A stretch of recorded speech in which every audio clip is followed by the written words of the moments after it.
Welcome to this super rapid review of the KORG TRITON. Some of you might have gotten the KORG TRITON recently, some of you might have had it for a while, but nonetheless, this is going to be a very rapid refresh for you about how to use the keyboard. So over here we have the volume control. Over here we have real-time controls to use the synthesizer functionality on this keyboard. It typically goes to the romance layers. But if we were to choose a different sound to demonstrate the synth effects, let's go to synth and just choose one of them there. So the way these real-time controls work is if you are playing a sound such as this, you can use these to immediately change certain parameters. Let's hit that one and let's adjust the resonance, the intensity, and the release accordingly. You can get some really interesting combinations with these.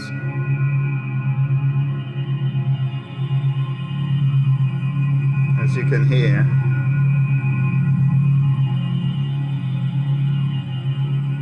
And then when you adjust the ribbon as well, you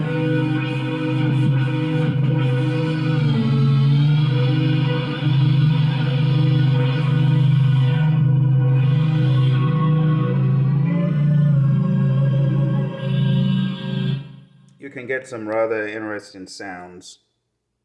And mind you, this is a 24-year-old keyboard. Pretty impressive. So that's how those controls work over there. You also have the ability to move between the Combi sounds. So if you hit that tab at the top of the screen, right here, you're able to choose between keyboard sounds,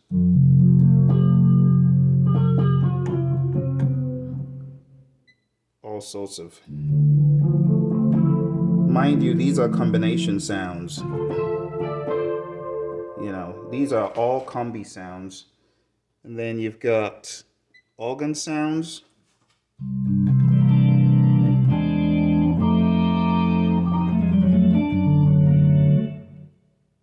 You got bell sounds. Really nice sounds here.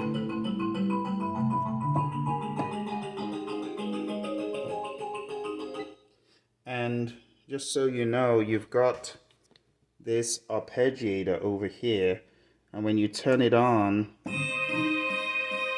it arpeggiates the sounds. And then you can adjust the tempo, and so on. So that's another functionality that goes hand in hand with whatever you're doing over here. So that's the combis. You've got brass,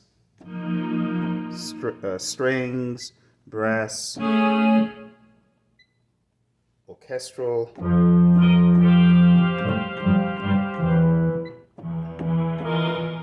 worlds,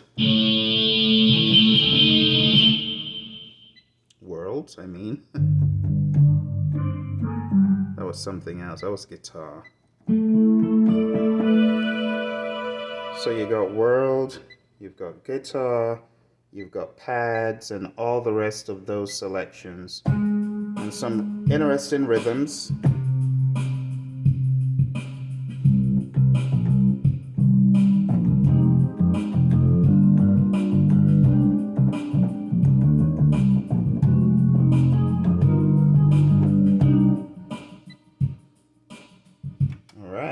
So that's how you use Combi and those.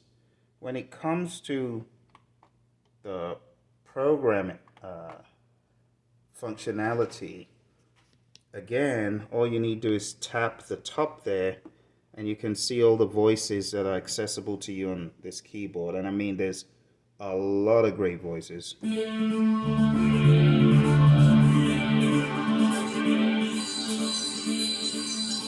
Combined with the real-time controls.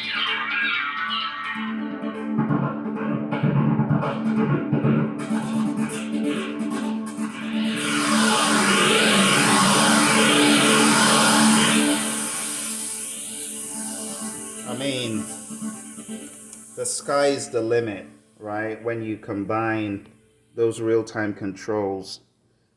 But anyway, moving on, you got organs, the same categories, many of the same ones you saw in Combi.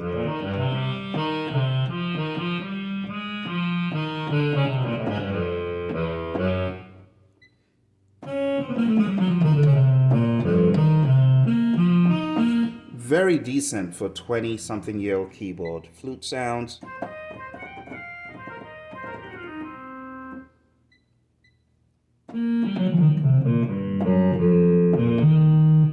Alto sax and so on. You got them all. Guitars. Sitars.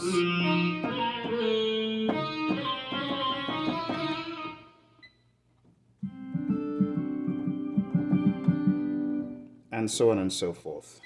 That's how the program functionality works. Just tap and select what you want. Now we get into sequencing. Sequencing is not as difficult as people think. All you need to do to begin sequencing is number 1, hit the sequence button. Number 2, select a tempo. And if I want the tempo to be real slow, like about 70, I can set it with the dial. So once you have selected that with the touch screen functionality by tapping it, all you need to do is use the dial to go up or down. And next, you want to select a sound. So if I want drums, I select drums. Let me go to one of the fancy expansion card sounds that we have here. Okay. And if you go here to menu and master effects, you can increase the high, the mid, and the low, or tone them down as you see fit. See that significant jump in intensity of sound. The next thing to do is to ensure in preference you have the right recording setup. So for me, I'm just going to use overwrite for this first one. I'm going to set it to a pre-count measure of 1, and I'm just going to begin recording. And the way to begin your recording is over here on the right. This is where a lot of the magic happens. You want to hit record, right? And the moment I press start stop, it's going to give me a count in of 4, because remember, I have 4 beats in that bar, so I chose 1 bar. So it's going to give me the warning after 4 beats. 1, 2, 3, let's go.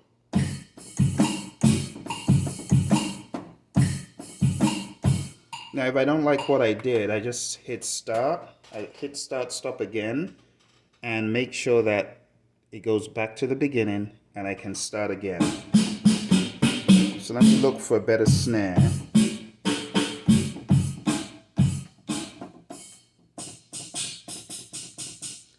Okay, so I want to use some of these, and I'm just going to hit record. Again, hit record, and then you hit start stop, and then it's going to begin. 3, go.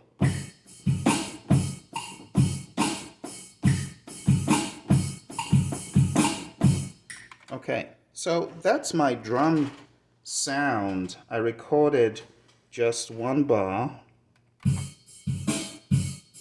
or 4 bars I should say. So since I like what I did, I could quantize it by hitting the preferences over there. Actually, let me exit. I should exit, and let me see if I can remember this. Menu and track edit. So this is where the magic happens. You got to hit that menu, otherwise you can't access track edit. When you get to track edit, it is up here that you go to quantize, choose how many measures you want to quantize, and then the resolution. I'm going to set my resolution, and I'm just going to hit OK. Just a straight old regular quantize.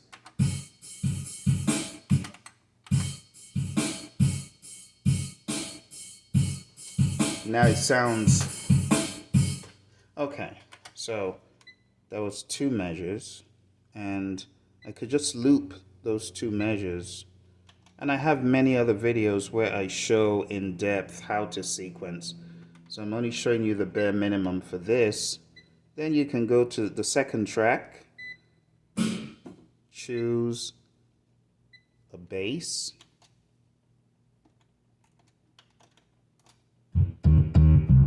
and again you just hit record, start, stop, and you play the bass on top of it.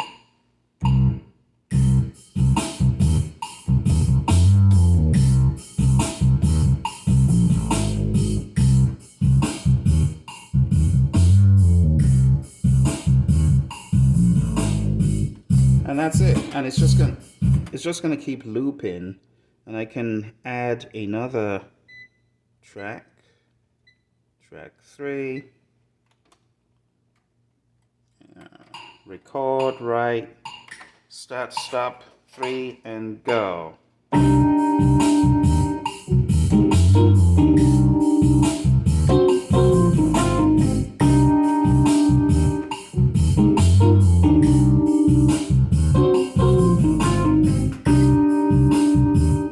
Okay, that's track 3, and I'll put one last one. We'll put some strings on track 4.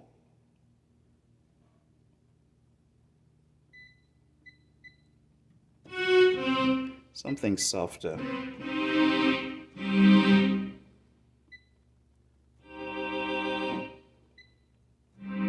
Alright, let's do stereo strings. 2, 3, and go.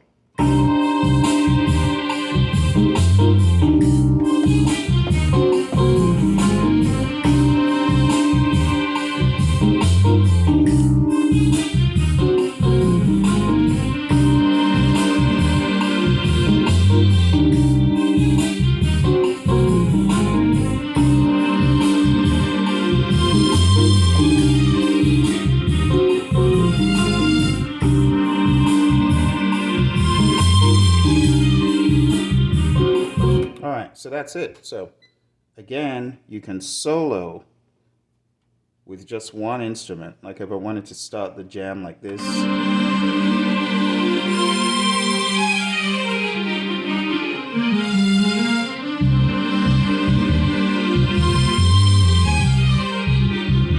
Bring in the drums.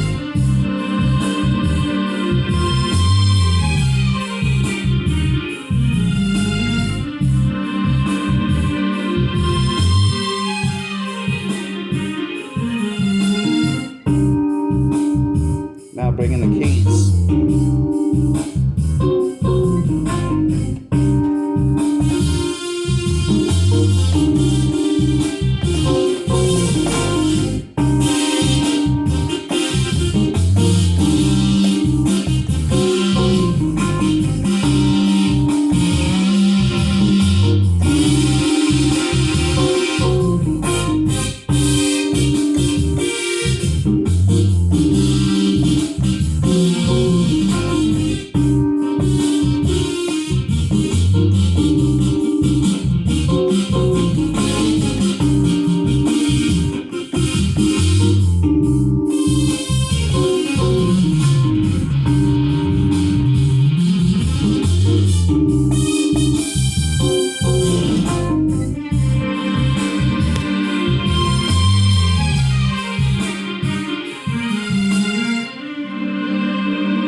And that's a quick example of how you can sequence. To save your sequence, you go to disk.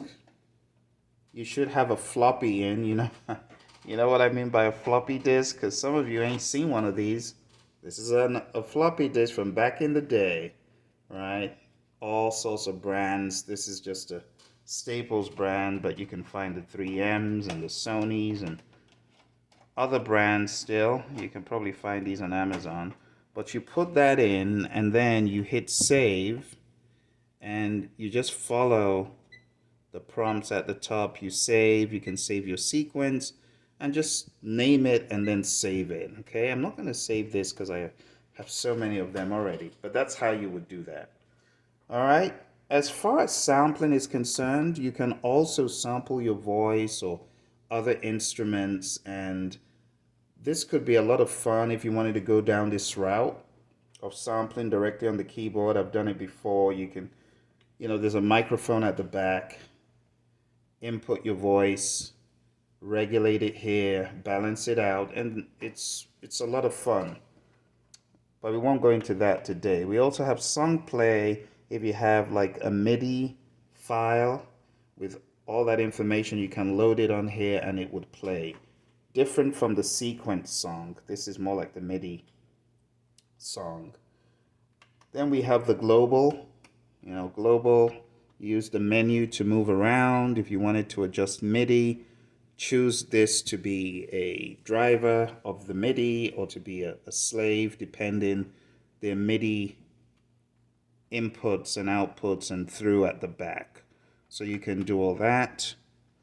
And there are other global functionalities here that we won't get into. You can change your polarity for your foot pedal and all that stuff. Then we have disk for you to select whichever song you want to load, or maybe you want to load some pre-existing data. You would do it all here. The compare button is very helpful when you've made a mistake in your sequence.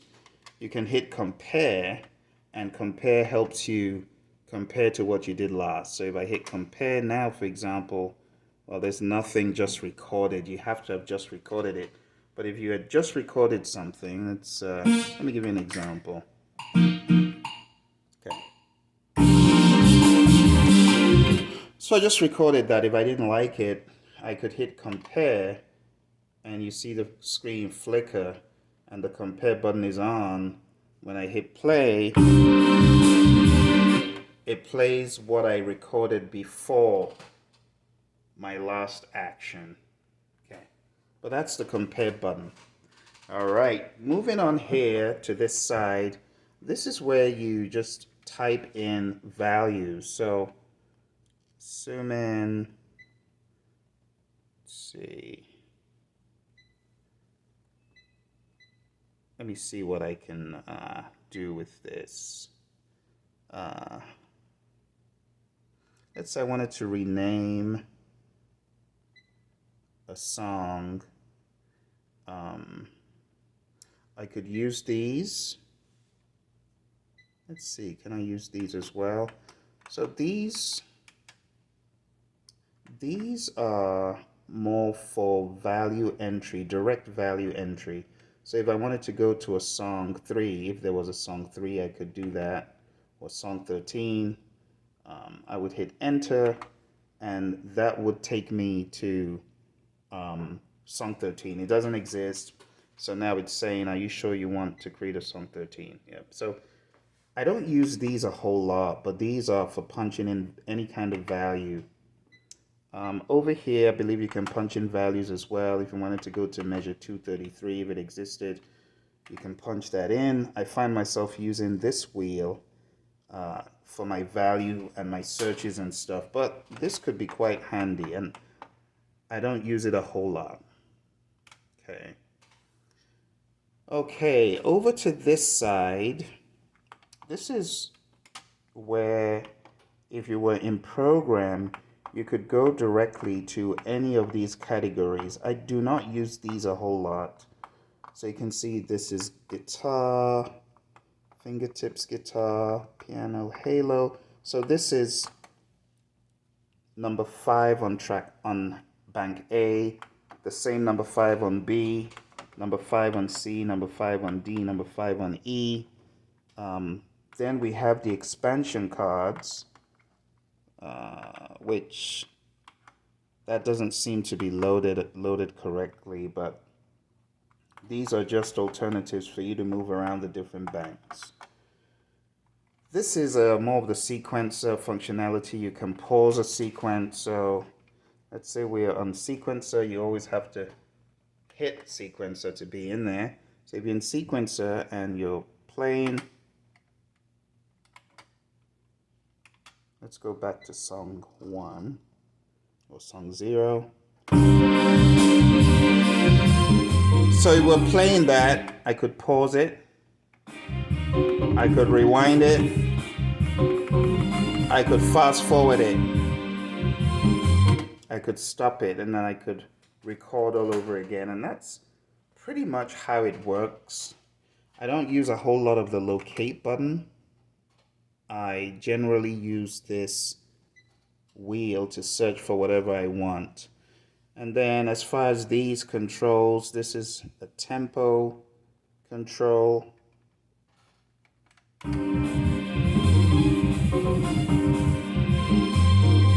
Make it quicker, slow it down. As far as gates and velocity, I generally do not use a whole lot of that, but going to the arpeggiator, let's see if we can demo this. So if the arpeggiator is on,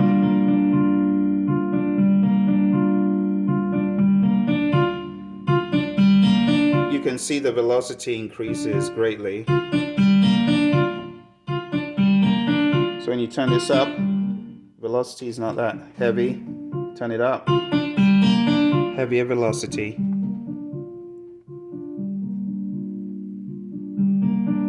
Now you can hear the gate effect is somewhat sustaining of the sound that went through.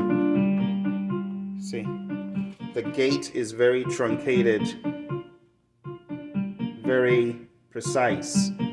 But if you open the gate wider, more legato-ish, sustained,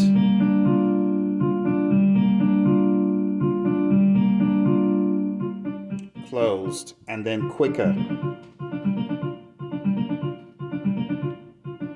And if you don't want it to hold, you hit that, but if you want to go to another one,